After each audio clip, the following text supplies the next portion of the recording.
गोवर्धन दास केसवानी पिछले 16 वर्षों से कर रहे हैं लावारिस अस्थियों का विसर्जन। वर्ल्ड बुक ऑफ रिकॉर्ड तथा लिम्का बुक ऑफ रिकॉर्ड में दर्ज करा चुके हैं अपना नाम। झालाना मोक्ष धाम में राजीव अरोड़ा ने किया 70 अस्थियों का विधि विधान से पूजन। सद्भावना के सिपाही संगठन के सदस्य समाजसेवी जीडी केसवानी द्वारा पिछले 16 वर्षों से निराश्रित लोगों की अस्थियों का विसर्जन हरिद्वार में किया जा रहा है।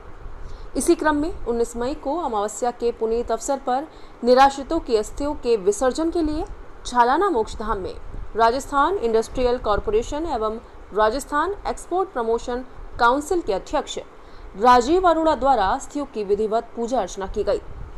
इस अवसर पर राजीव अरोड़ा ने कहा कि जीडी केसवानी द्वारा किया जा रहा यह सामाजिक कार्य सभी सामाजिक कार्यों से बढ़कर है। इस पुनीत कार्य के लिए जीडी केसवानी को वर्ल्ड बुक ऑफ रिकॉर्ड तथा लिम्का बुक ऑफ रिकॉर्ड से सम्मानित किया जा चुका है। जीडी केसवानी के साथ सुरेंद्र कुमार, रमेश कुमार पूजानी निराश्रित गरीब लोगों की अस्थियां लेकर हरिद्वार के लिए रवाना हुए। इस अवसर पर एडवोकेट ऋतु सोमानी, महेंद्र नागपाल, ऐरावत शर्मा भी उपस्थित रहे। में सबसे ज़्यादा सुरेंद्र कुमार, उसके बाद राजकुमार शेवानी और फिर रमेश पूजानी, ये मेरे साथ प्राय चलते रहते हैं, हर महीने वर्षों से चल रहे हैं। आज जो यहाँ पे गेस्ट आए हैं राजीव जी, उनका सहयोग किस प्रकार से आपको रहता है और शायद उनकी प्रेरणा से आपने काम प्रारंभ किया था? नहीं, इनका सहयोग ये रहता है कि इस काम को ये भी दिल से चाहते हैं कि ऐसा काम होना चाहिए, और ये आते हैं, पूजा करेंगे। और बड़ा आदमी अगर आके, हम सामान्य, मैं अपने आप को सामान्य मानता हूँ, सामान्य के साथ आके अगर ये एक हाथ भी रखता है किसी तरह का, तो ऐसा लगता है हाँ, ईश्वर ने उनको भेजा है। गिनीज बुक ऑफ रिकॉर्ड में आपका नाम दर्ज है जी। उसके अंदर आपने कितना रिकॉर्ड अभी कायम किया है और आगे क्या करना है? गिनीज बुक ऑफ रिकॉर्ड में मेरा 14 मई 2022 तक का है दर्ज। उसमें करीबन 9000 अस्थियों का था, और उसके बाद 1 वर्ष लगभग और हो गया और चलता रहा है। ईश्वर ने जब तक आदेश दिया और मैं कर पाया हमारे साथियों की वजह से, मैं इनको करता ही रहूँगा। यही है। कई बार हम पूछते हैं कि आपकी जो प्रेरणा, क्योंकि देखो शुरुआत तो प्रेरणा से हो जाती है, लेकिन अभी भी जो प्रेरणा आपको मिल रही है, क्योंकि लगातार काम कर रहे हो, कहीं ना कहीं ऐसी रुकावट भी आती है, लेकिन प्रेरणा, ऐसी कौन सी प्रेरणा है जो आपको लगातार अभी तक मिल रही है? ये है कि अब मैं इसके बिना रह नहीं सकता। ये कहूँ मैंने शुरू क्यों किया था वो अलग बात है, लेकिन जब से शुरू किया ऐसे लगता है ये समय आ गया, मेरे को ये काम करना चाहिए, ये सेवा करनी चाहिए। मैं इन सबको तैयार करता हूँ, वो सब तैयार भी होते हैं। ये हमारे अशोक जी हैं जो वहाँ से आते हैं, जवाहर से आते हैं, इसलिए कि नहीं, अंकल के साथ हैं हम।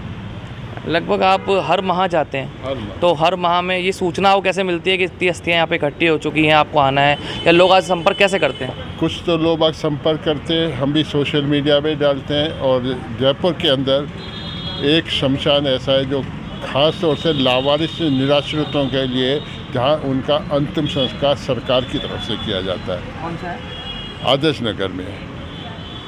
तो वो मेरे को सब जानने लग गए, पूरा जयपुर जानने लगा, मेरे पास मैसेज आ जाता है। वहाँ तो आज मैं ये कहूँ कि जयपुर में कम से कम 40-50 आदमी लावारिस मर जाते हैं, तो उनका मेडिकल चेकअप, पुलिस कस्टडी के बाद उनका अंतिम संस्कार होता है, और अस्थियाँ का ले जाने का सेवा का कार्य हमें मिलता है, ताकि हमारे द्वारा उसको विसर्जन। आप क्या चाहते हैं सरकार के द्वारा इसमें क्या पहल की जानी चाहिए, और कुछ आप इस तरह से भी चाहते हैं कि सरकार भी इन लोगों की अस्थियों विसर्जन के लिए आगे आएँ, इस तरह की मुहिम चलाया कुछ? नहीं, अगर सरकार, मैं या मेरे जैसे और लोग एक अधिकृत कर देने या ये लेके जाएंगे।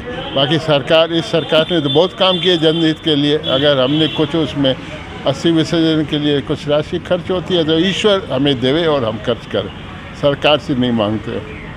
सेवा करने और देखने में बहुत अच्छा लगता है, मन को सुकून मिलता है, बहुत तसल्ली होती है कि कोई आदमी इस प्रकार का कार्य कर रहा है जो दूसरे आदमियों से डिफरेंट होता है, भिन्न होता है। मैं गोवर्धन जी को बहुत समय से जानता हूँ, जब से मैं मालवीय आया, जब भी हम जाते थे टेबल पे चिट्ठी लिखते रहते थे। फिर इन्होंने उसके बाद 33 साल तक काम किया। उसके बाद जो है इन्होंने जो अस्थि विसर्जन का काम 16 साल से कर रहे हैं ये, और ये हमेशा इनकी कई बार फ़ोटो भी देखते हैं, इनका नाम भी देखते हैं, और हम इनको यही कहते हैं कि बहुत अच्छा काम कर रहे हैं। हम लोगों से जो भी सहयोग हो हम उसके लिए तैयार हैं और भगवान इनको क्षमता दे, हिम्मत दे और ये इसी तरीके से काम करते रहे। देखिए, सबसे पहले तो मैं जो है आदरणीय हमारे मेरे बड़े भाई जो है जीडी केसवानी जी समाज सेवी साहब का और उनकी टीम का बहुत बहुत धन्यवाद करता हूँ। आप ये देखिए कि ये काम ऐसा है जो हर कोई व्यक्ति नहीं कर सकता। जो केसवानी जी इस काम को पिछले 15-20 साल से कर रहे हैं और मतलब ये देखिए पूरी समाज सेवा कर रहे हैं। ये इनका गिनीज बुक में नाम है, पूरी टीम बना करके ये चलते हैं। और उसके बाद में यहाँ से जो जितने भी जो शमशान हैं वहाँ से लोग इनसे कांटेक्ट करते हैं। लावारिस जो यहाँ पे जो होती हैं, जो इनकी हस्तियाँ होती हैं, उनको ये एक जगह रख करके, ये बहुत बड़ा काम है। इस उम्र में हम लोग भी नहीं कर पाते, इस उम्र में जो केसवानी जी कर रहे हैं, मैं इनको साधुवाद धन्यवाद के पात्र हैं।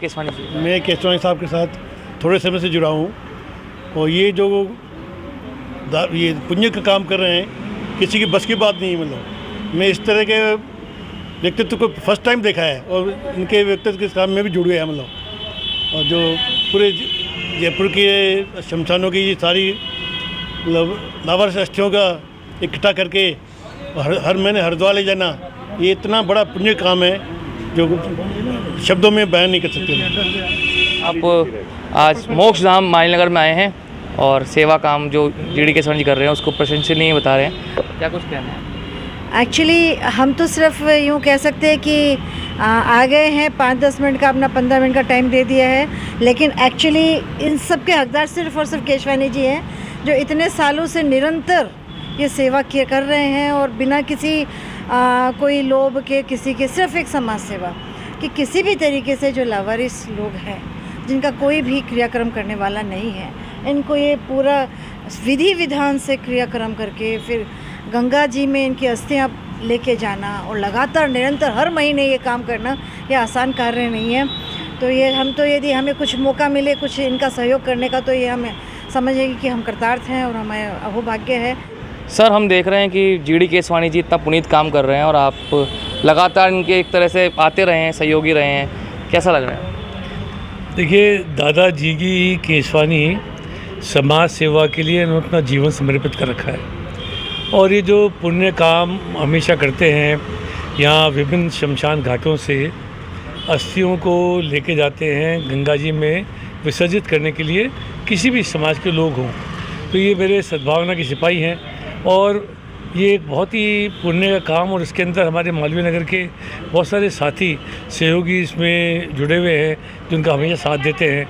मैं ये सोचता हूँ कि इनसे अन्य एनजीओ को, अन्य लोगों को प्रेरणा लेनी चाहिए। मेरे ख्याल से ऐसा बिरला इंसान पूरे हिंदुस्तान के अंदर शायद कोई दूसरा नहीं होगा। कितने साल हो गए दादा? 20 साल चल रहे हैं? 16-17 साल से लेके जा रहे हैं, बसों में लेके जाते हैं, इकट्ठी करते हैं लोगों की भावना को, जिनके कोई संभालने वाला नहीं है। ऐसे बहुत सारे लावारिस लोगों की लाशें यहाँ पे जलने के लिए आती हैं, जिनका अस्थियों का कलेक्शन करके जो उनको मोक्षधाम तक पहुँचाया जाए, गंगा जी में डालना हिंदू संस्कृति की परंपरा है। उस काम को ये कर रहे हैं। भगवान इनको इतनी शक्ति दे, लंबी आयु दे। इस उम्र के अंदर जो काम कर रहे हैं ये प्रेरणा का स्रोत है और समाज के लिए ऐसे लोगों की बहुत बड़ी आवश्यकता है।